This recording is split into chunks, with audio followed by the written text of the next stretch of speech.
Hello everyone, welcome to VM Commerce. Today in this video, we are going to see 11th Standard Accountancy Unit 7 Cash Book Exercise Problem number 4. So this is the problem given in your textbook page number 148. So in the problem la enna கேட்டிருக்காங்க அப்படின்னா cash book with discount and cash columns of Anand. So ஆனந்தன்றவரோட புக்கில் double காலம் cash book வந்து prepare பண்ண சொல்லியிருக்கிறாங்க. Discount and cash காலம்னா நம்ம ப்ரீவியஸாக தேர்ட் ப்ராப்ளம் பார்த்தோம், அதுவும் டபுள் காலம் கேஷ் புக் தான். அதே மாதிரி தான் இந்த ப்ராப்ளமும் நம்ம வந்து ப்ரிப்பேர் பண்ண போகிறோம். Let us see the transactions one by one. First you have to write the title in the books of Anand. The cash book with cash and discount columns no எழுதலாம், double column cash book அப்படினும் எழுதலாம். So debit credit எழுதியாச்சு. Format வந்து date, receipts RNLF, discount allowed, cash.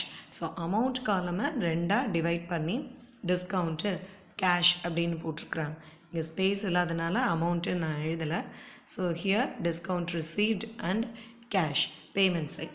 So first எடுத்தோடனே ரெண்டு சைடும் நம்ம 2017 December அப்படிங்கிறத எழுதிடணும்.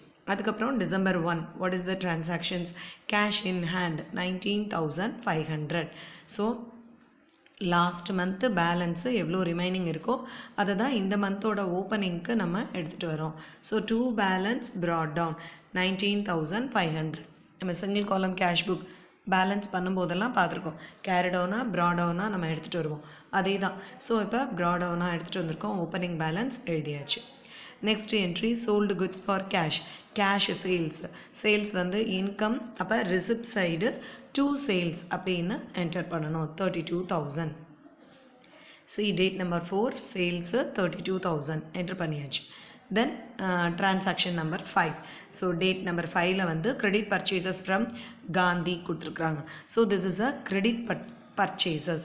கேஷ் புக்கில் நமக்கு தெரியும் கேஷ் டிரான்சாக்ஷன்ஸ் மட்டும்தான் என்டர் பண்ணணும், கிரெடிட் டிரான்சாக்ஷன்ஸ் என்டர் பண்ண மாட்டோம். ஸோ கிரெடிட் டிரான்சாக்ஷன்ஸு ஏன் கிரெடிட் டிரான்சாக்ஷன்ஸ் என்டர் பண்ணுறதில்ல? இப்போ நீங்கள் பார்த்தீங்கன்னா கிரெடிட் பர்ச்சேசஸ் ஃப்ரம் காந்தி என்ன ஜேர்னல் என்ட்ரி பாஸ் பண்ணுவோம்? Purchases account debit to Gandhi account. So இங்கே கேஷ்ன்ற வேர்டே இல்லை. அப்போ கேஷ் இல்லைன்னா நம்ம எப்படி கேஷ் புக்கில் என்ட்ரு பண்ணுவோம்? ஸோ கிரெடிட் டிரான்சாக்ஷன்ஸ் நம்ம என்ட்ரு பண்ண போகிறதில்ல. Next transactions received from Gopu and discount allowed to him. So Gopu கிட்டேருந்து ரிசீவ் பண்ணியிருக்கோம். ரிசீவ்டுன்ற வேர்டு வந்தாலே நம்ம எழுத போகிறது ரிசிப்ட் சைடு. ஸோ கோபு கிட்டேருந்து ரிசீவ் பண்ணியாச்சு. டிஸ்கவுண்ட் அலவுடு வந்து 200. ஸோ அங்கேயே கொடுத்துட்டாங்க. So C to Gopu 200 rupees discount allowed, 11,800 in cash column. Okay, இப்போ next set of transactions. See date number 15. Paid electricity charges. Paidன்ற word வந்துட்டாலே payment side. So buy electricity charges 12,500. Then bought computer and its accessories by cash. So computer purchase பண்ணியிருக்கிறாங்க, இது ஒரு fixed assets. So assets purchase பண்ணும்போது payments கொடுக்க போகிறோம். So ஆட்டோமேட்டிக்காக payment side by computer. See by computer account 16,800 போட்டாச்சு. Then paid cash to Gandhi rupees 19,700 in full settlement of his account. Okay, so நம்ம ப்ரீவியஸாக ஒரு டிரான்சாக்ஷன்ஸ் பார்த்துருந்தோம். அந்த செட் ஆஃப் டிரான்சாக்ஷனில் பர்ச்சேஸ்டு குட்ஸ் ஃப்ரம் காந்தின்னு பார்த்துருந்தோம். ஸோ அதை நம்ம என்டர் பண்ணலை. கிரெடிட் பர்ச்சேசஸ் டேட் நம்பர் 5 பார்த்தோமா? ஸோ காந்தி கிட்ட இருந்து நம்ம பர்ச்சேஸ் பண்ண அமௌண்ட் வந்து 20,000 ஒர்த் ஆஃப் குட்ஸ் வந்து நம்ம பர்ச்சேஸ் பண்ணியிருக்கோம். Now how much we are settling?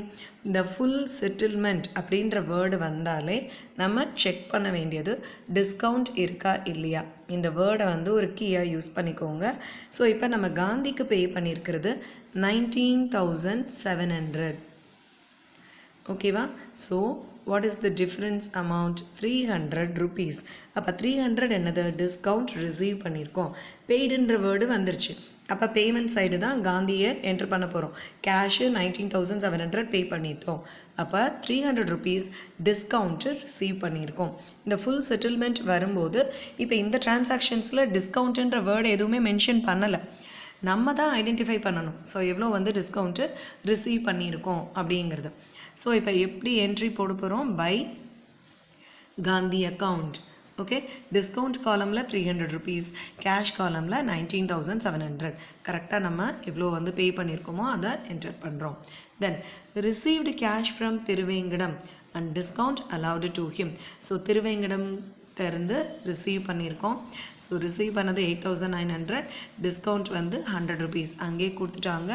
So to Thiruvengadam, C2 Thiruvengadam 100 rupees, 8,900. Then last transactions, paid trade expenses in cash 3,500. paid in வந்துருச்சு. Of course it is on the payment side we are going to enter. See, by trade expenses account 3,500. So we have completed all the transactions. Date number 30 வரைக்கும் எல்லா transactionsம் enter பண்ணியாச்சு. Final step in cash book என்னது? Balance பண்ண வேண்டியது. அதாவது debit side credit side நம்ம பார்க்கணும். நமக்கு கேஷ் புக்கில் ஒரு இது இருக்குது, cash book always shows debit balance. அப்போ டெபிட் சைடு நம்ம ஃபஸ்ட்டு டோட்டல் பண்ணிட்டோன்னா எப்போயுமே இந்த கிரெடிட் சைடு தான் கேரி டவுன் நம்ம போட போகிறோம். ஸோ டோட்டல் பண்ணுனா இப்போ டிஸ்கவுண்ட் அலவுடு காலம் 300 டோட்டல் பண்ணிட்டோம். கேஷ் காலம் டோட்டல் பண்ணும்போது 72,200 வருது. கிரெடிட் சைட் டோட்டல் பண்ணோன்னா we are getting 52,500. இந்த 52,500 அப்படிங்கிறது நீங்கள் ப்ராப்ளமை வந்து கிளாஸ் ஒர்க்லேயோ டெஸ்ட்லேயோ எழுதும்போது எழுத தேவையில்லை. ரஃப் காலமில் இதை ஒர்க் அவுட் பண்ணி பாருங்கள். ஓகேவா? ஸோ இப்போ உங்களோட கிளியர் அண்டர்ஸ்டாண்டிங்காக நான் இந்த ப்ராப்ளமில் டோட்டல் பண்ணி காமிச்சிருக்கேன். ஸோ டெபிட் சைடு தான் டோட்டல் அதிகமாக இருக்குது, கிரெடிட் சைடு டோட்டல் கம்மியாக இருக்குது. அப்போ இந்த 72,200 இருந்து 52,500 நம்ம சப்ட்ராக்ட் பண்ணினா பேலன்ஸ் அமௌண்ட்டு கிடச்சிரும். So 19,700 is the balance money. Okay, so இப்போ பேலன்ஸ் கேரி டவுன் போடும். See, 31st okay, by balance carried out 19,700. இப்போ வந்து நம்ம ரெண்டு சைடும் 72,200 போட்டாச்சு. இங்கே வந்து டிஸ்கவுண்ட் அலவுடு 300, டிஸ்கவுண்ட் ரிசீவ்டு 300. நம்ம வந்து பேலன்ஸ் பண்ணலை டிஸ்கவுண்ட் காலமை. எப்பயுமே பேலன்ஸ் பண்ணக்கூடாது. நான் ப்ரீவியஸாக டிஸ்கவுண்ட்டு அதோட டபுள் காலம் கேஷ் புக் பற்றி நம்ம டிஸ்கஸ் பண்ணும்போதே சொல்லியிருக்கேன். டிஸ்கவுண்ட் காலம் வந்து நம்ம பேலன்ஸ் பண்ண போகிறதுல only the cash columns. So both side 72,200 போட்டாச்சு. இப்போது வந்து இது வந்து டிசம்பர் மந்த்து நம்ம ப்ரிப்பேர் பண்ணுறோம் 2017. ஸோ இங்கே 2018 January 1 to balance brought down 19,700 எழுதணும்.